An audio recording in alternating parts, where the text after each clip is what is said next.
सुदामा चरित्र की ये पावन कथा सुना करके प्रेम का प्रसंग सुखदेव जी से पूरा करते हैं और कहते हैं परीक्षित भगवान को ब्रजमंडल छोड़े अब 100 वर्ष हो गए हैं और वसुदेव बाबा ने एक यज्ञ किया है। उस यज्ञ के बहाने से सबकी एक बार पुनः भेंट होती है। उसके पश्चात भगवान श्री कृष्ण अपने पुत्रों को समय समय पर समझा रहे हैं, कभी संतों और ब्राह्मणों का अपराध अपमान मत कर देना, लेकिन जब बच्चे बड़े होते हैं और पिता या बुजुर्ग उन्हें समझाते हैं तो ये बात इस धरती पे मानो भगवान भी जब आए ना उनके साथ भी ये बात होती।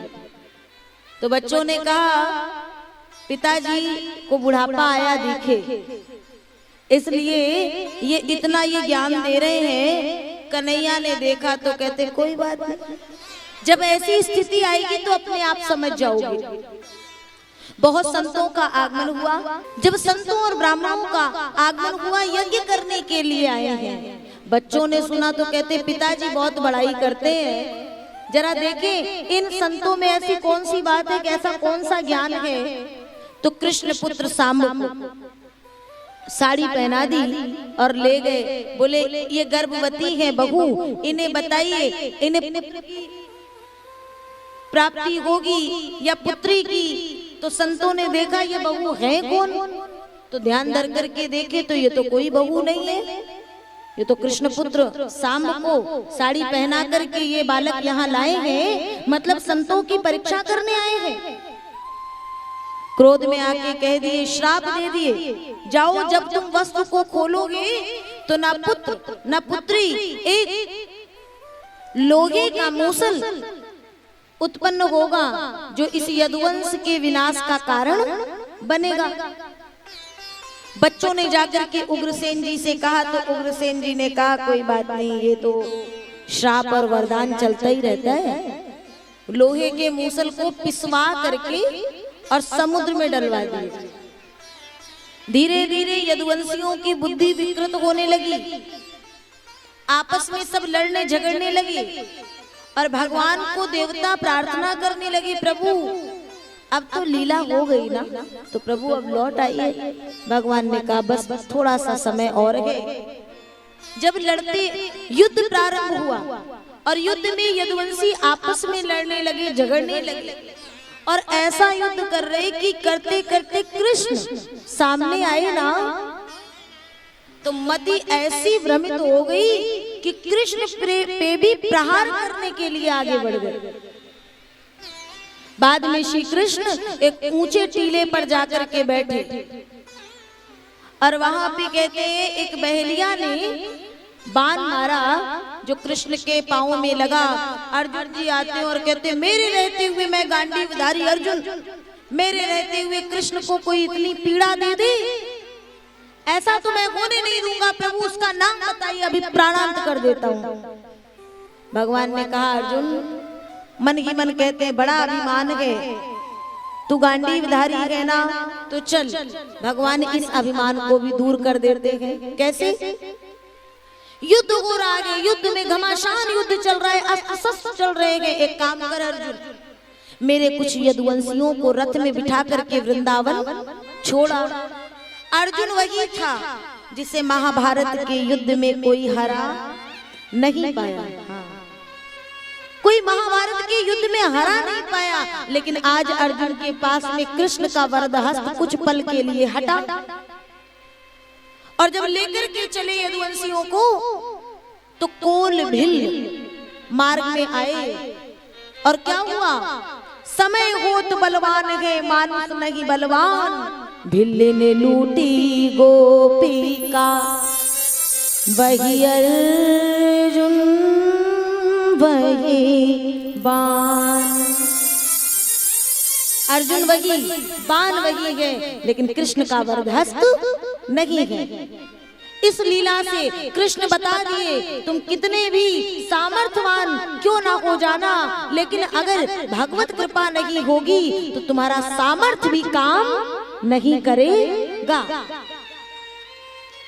तुम्हारा सामर्थ्य भी काम नहीं करेगा।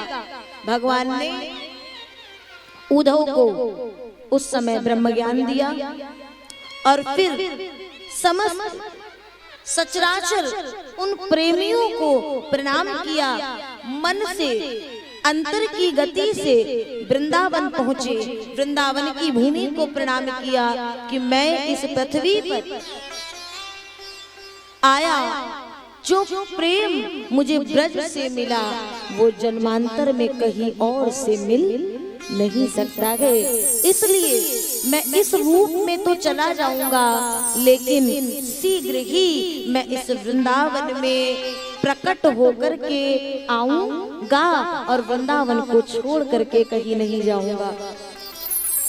युद्ध करते करते अस्त्र शस्त्र समाप्त हुए तो समुद्र में जो वो लोहे का मूसल पिसवा करके फिकवाया गया था, उससे एरका नाम की नुकीली घास, ध्यान से सुनना, कुछ लोग कुछ भी नाम बता देते हैं, तो आप कथा सुनो तो ध्यान रखना कि सही शब्द आपको पता होना चाहिए।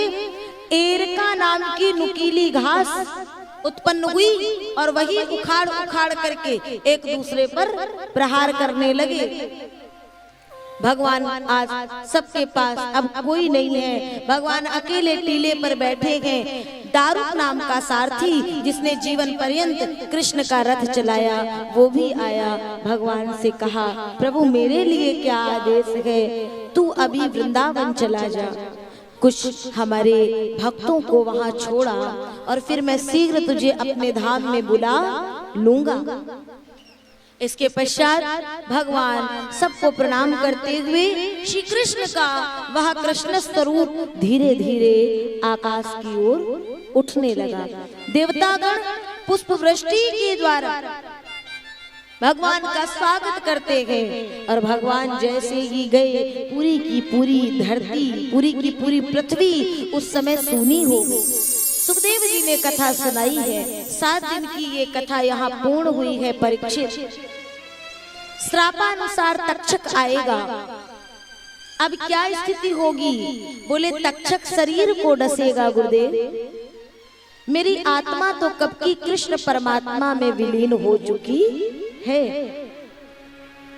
सुखदेव जी ने कहा परीक्षित जी, कन्हैया स्वधाम गमन कर चुके हैं, अब मैं ज्यादा देर तक रुक नहीं पाऊंगा, मैं कुछ बोल नहीं पाऊंगा, इसलिए सुखदेव जी चलने को उद्यत हुए। तो 7 दिनों तक कथा सुनाई है, इसलिए खूब दान दक्षिणा देकर के परीक्षित जी ने, परीक्षित जी के पुत्र जन्मेजय इत्यादि ने सुखदेव जी को विदा किया और फिर समयानुसार वो तक्षक भी आया और दंश भी किया, लेकिन परीक्षित तो कृष्ण में विलीन हो चुके हैं।